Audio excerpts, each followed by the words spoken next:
very good idea. This dust turns out to be very toxic. And even though the EPA said it's safe, go back to work in the financial districts, you may have heard of that story. There are lawsuits now because of this. It was known before the EPA issued their false reassurances that the dust was in fact dangerous. That's another story. It's related though because of this dust. So she was able to get out of there. Several days later, she got back into her apartment and cleaned up. You can see things are just covered with dust. And fourth floor apartment, and she's cleaning up. And she told me that she had this spiritual sense, is the way she put it, as I recall, to save some of the dust, realizing the history of how that had come about. And so she did, in a plastic bag. Some of it was sent directly to me. Some of it, I traveled into her apartment, or to her residence. She had moved by this time to California. And I got another sample in the presence of scientists, some more of this dust. By the way, if you have friends that have some of this dust, please let me know. I'm interested in more of the samples. Just like the dust, Isaiah, I was reading Isaiah just this week. He says, speaking of the last days, the dust will, the truth will whisper from the dust.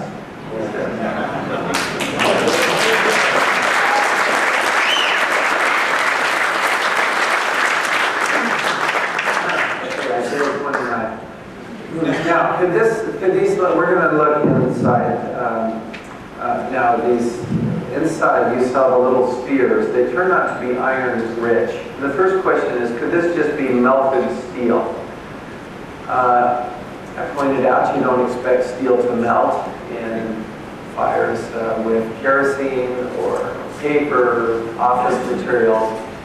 And indeed, NIST, one of the scientists, said your gut reaction would be jet fuel made the fire so very hot. A lot of people figured that's what melted the steel. Indeed, it did not. The steel did not melt.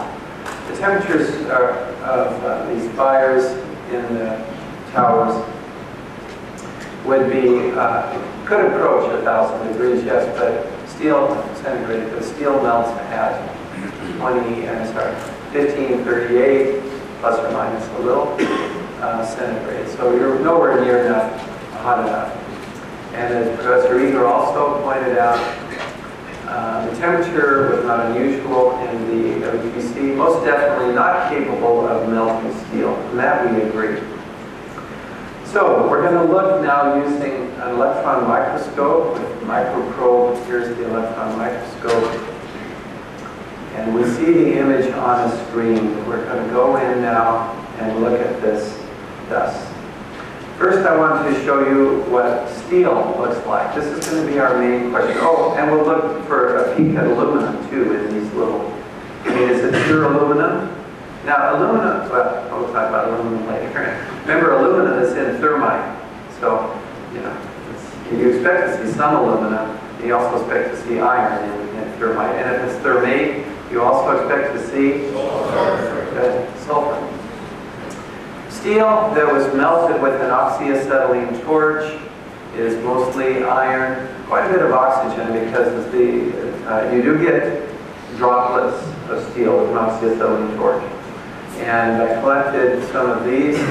We're looking at one with XEDS analysis. And you see iron, that's the main peak here. A little bit of manganese, which is in steel. Here's another iron peak. So see, iron gives you these peaks. Now, what is going on? What generates these peaks? Well, the electron goes into the material that you're analyzing, and it excites the atoms, gets them all revved up, and then they emit X-rays of a characteristic wavelength, or energy is what we're looking at here. And so it's like interrogating, asking, without damaging, by the way. The electrons go in, excite the atoms, and then individual elements will emit a characteristic pattern of X-rays. So with iron, you see these three peaks. And you say, aha, there's iron. And the analysis code then tells you approximately how much, about 60% in this one. A lot of oxygen because it flew through the air, and some carbon. The carbon we have to be a little careful about. I put that in parentheses because I'm using carbon tape. These little spheres are adhering now to carbon tape. That's how I keep them from moving around. So carbon is not as reliable. There's a little carbon in steel. So this is a very simple pattern. Essentially iron, a little bit of manganese, and then because it was melted at high temperature, we have the oxidation there. Oxyacetylene torch, by the way, is what they use to cut through the steel at World Trade Center. So it is important to check to see if these droplets are steel. Now, thermate also forms slow, as you see, but also tiny spheres. If you look closely, there are little sparks coming off. Those sparks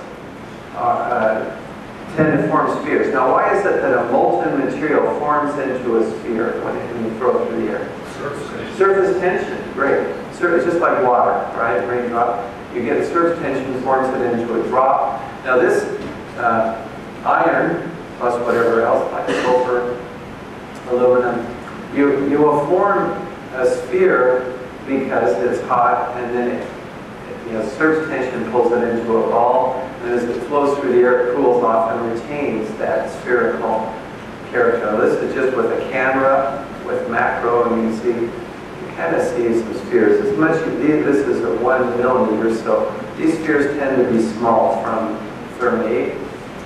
This is looking now with the electron microscope. You see these spherules. I'm just going to call them spheres or microspheres.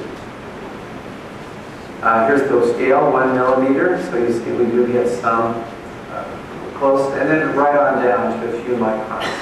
That's what you get from thermate and thermite. You get that as well. Here's the thermate signature as seen in the electron microscope system. This is called an EDS plot, or XEDS, or EDX. A lot we use different terms, but I'm going to stick with XEDS. X-ray, this will be on the test also. X-ray, energy dispersive spectroscopy. Okay, so we're looking at the function of energy down here, KeV. But the important thing is the peaks. This is in thermate now. We see iron, little manganese maybe, how much? Really not much to write home about. Sulfur and aluminum. So that's the signature, iron, sulfur, aluminum for thermate. For thermite, it would be iron, aluminum. Now this is an unusual mix. You don't have that much aluminum, and certainly not that much sulfur in steel. Sulfur makes steel brittle. So, and as I pointed out, that steel sample, by the way, was from the World Trade Center. That was a little sample of steel that was left over from a monument, and we were able to get a small piece of that. You don't see the sulfur or aluminum there in these quantities, certainly in the World Trade Center steel. Now we're going to look at our first sphere from the World Trade Center dust.